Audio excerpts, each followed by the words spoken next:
جہاں میں ہوں خدا جانے بلندی ہے کہ پستی، پر جہاں میں ہوں وہاں کوئی نہیں۔ آپ اپنے رب کی رضا پہ راضی رہیں کہ میری جہاں ڈیوٹی ہے، کیا ہی بات، میری جہاں ڈیوٹی، حضرت صدیق اکبر کو امیر المومنین بنایا گیا، لیکن جناب بلال حبشی کے پاس مدینے والے محبوب کے مہمانوں کی ذمہ داریاں، مسجد نبوی کی کنجیاں تھیں۔ کمال ان کا بھی بڑا ہے اور کمال بلال حبشی کا بھی بڑا ہے، حالانکہ وہ تو مسجد میں جھاڑو دیتے تھے، خدمت کرتے تھے۔ تو آپ اللہ کی رضا پہ راضی رہیں، جہاں رب نے آپ کو رکھا ہے، جس مقام پہ رکھا ہے وہاں آپ راضی رہیں۔ آپ کو اطمینان محسوس ہوگا، آپ سکون میں آ جائیں، دل میں ٹھنڈک محسوس کریں، پریشانیوں سے نکلیں گے۔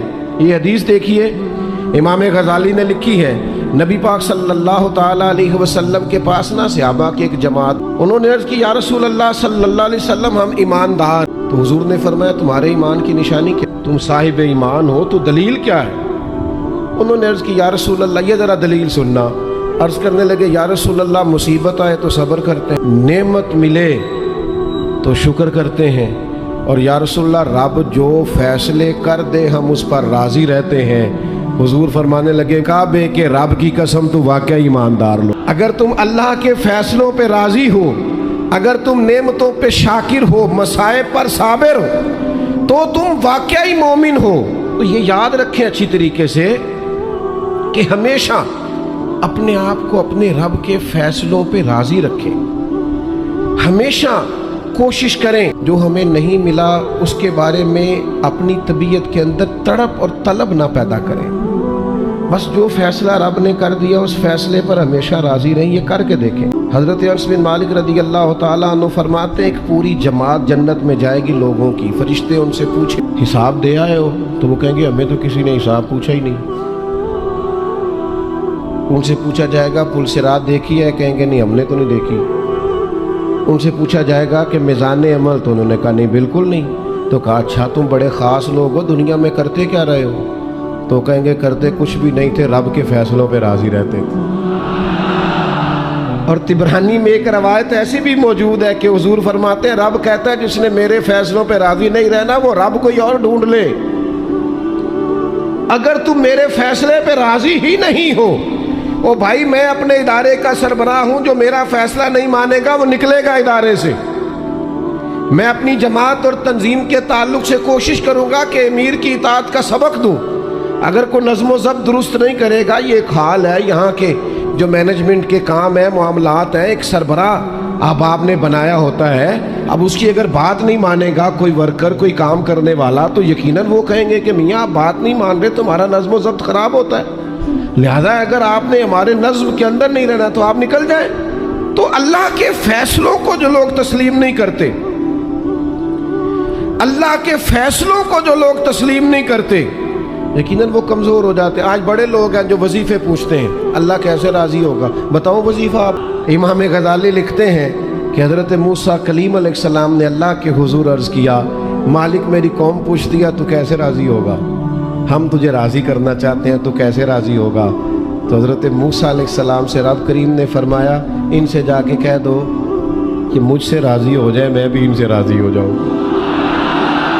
یہ اپنے رب سے راضی رہیں، جو رب ان کے لیے فیصلہ کرے۔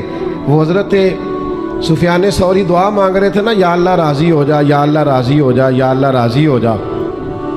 تو حضرت رابعہ بصریہ رحمۃ اللہ علیہا بھی پردے کے پیچھے بیٹھی تھیں، تو جب انہوں نے بہت زیادہ اس دعا پر اصرار کیا نا یا اللہ راضی ہو جا، تو پردے کے پیچھے سے بول پڑی، کہنے لگی سفیان اب کچھ اور نہ مانگے، اللہ سے آگے نہ چلے۔ جناب سفیان کہنے لگے میں دعا ہی کر رہا ہوں کہ یا اللہ تو راضی ہو جا۔ تو فرمانے لگی پہلے اپنے دل پہ ہاتھ رکھ کے بتائیں آپ اللہ سے راضی ہیں؟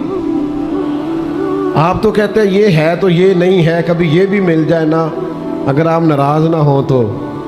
پہلے خیال تھا ایک سواری مل جائے چاہے موٹر سائیکل ہی ہو، مل گئی، اب بڑے پریشانی ہوتی ہے، کبھی 4 ٹائروں والی ہوتی نا، وہ بھی مل گئی، دے دی، طلب ہی یہ تھی۔ اب خیال آتا ہے کبھی تھوڑی سی بڑی مل جائے نا، وہ بھی مل گئی۔ اب جن کی ذرا گاڑیاں اونچی ہیں، ٹائر چوڑے ہیں، وہ پریشان کرتے ہیں، تو بندہ تو روک ہی نہیں رہا کہیں۔ تو حضرت کلیم سے رب نے فرمایا ان سے کہو مجھ سے راضی ہو جائے میں بھی ان سے راضی ہو جاؤں۔ لیکن ہماری طبیعت کی بے چینی، ہمارے مزاج کی بے قراری، ہمارے لب و لہجے کا وہ عالم، کہ ہم خوش نہیں ہوتے. ڈھیر سارے لوگ ہیں، آپ کچھ بھی کر لیں، کچھ بھی گھر میں لے آئیں، کچھ بھی ہو جائے، کتنی بھی نعمت مل جائے، ان کا مزاج اس طرح کا بن جاتا ہے، خوش نہیں. میں اکثر دوستوں سے کہتا ہوں کہ بعض دوست ایسے ہیں جن کا انداز اس طرح کا ہے کہ ان کو کوئی بھی نعمت مل جائے تو ان کی طبیعت سکون پذیر نہیں ہوتی. حضرت عبداللہ ابن عمر رضی اللہ تعالیٰ عنہ صحابہ میں سے بڑے صالح آدمی ہیں، نیک آدمی ہیں، حضرت عمر کے صاحبزادے ہیں، اور اللہ کے حبیب علیہ السلام نے فرمایا یہ بڑے نیک ہیں. تو سیدنا عبداللہ ابن عمر رضی اللہ تعالیٰ عنہ کے ایک صاحبزادے بیمار تھے. یہ جو بچے بیمار ہوں یا کسی تکلیف میں ہوں تو یہ ماں باپ کو بڑا بے چین کر دیتے ہیں.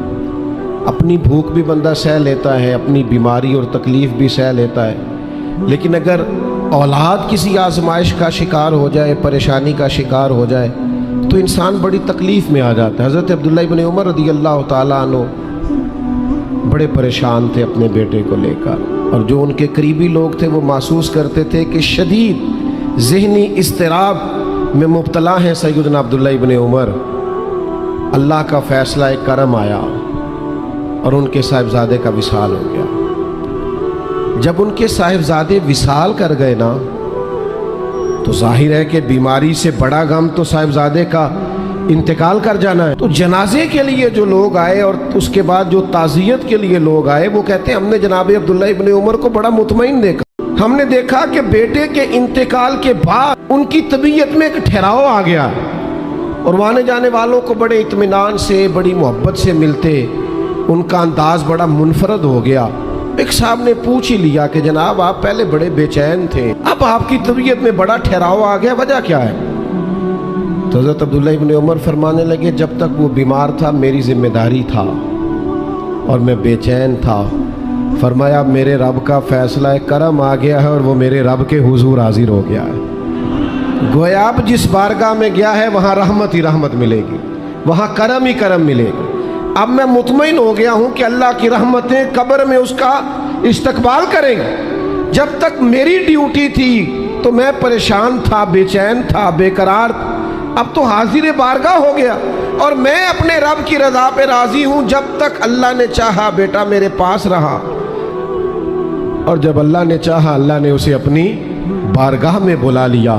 میرے بھائیوں یاد رکھیے گا، ہمیشہ اس بات کو اپنے ذہن میں بٹھائیے گا کہ زندگی کے اندر کبھی بھی اللہ کے فیصلوں پر شکوہ کرنا اور اللہ کے فیصلوں پر اظہار ناراضگی کرنا معاذ اللہ، اس سے اپنے دامن کو ہمیشہ بچا کے رکھیں اور پناہ میں رکھیں اپنے دامن کو کہ کبھی بھی انسان اس طرح کا نہ ہو جائے. میں دیکھتا ہوں شدید بے چینی یہ ہمارے ماحول میں، اللہ تعالیٰ معاف فرمائے، جو لوگوں سے شدید ایک دوسرے سے ہماری طبیعتیں کھنچ جاتی ہیں اور تناؤ اور کھچاؤ پیدا ہو جاتا ہے اور پھر لوگ ڈپریشن میں چلے جاتے ہیں. حتیٰ کہ بعض لوگ معاذ اللہ انتہائی قدم اٹھاتے ہیں، خودکشی کی طرف بڑھ جاتے ہیں.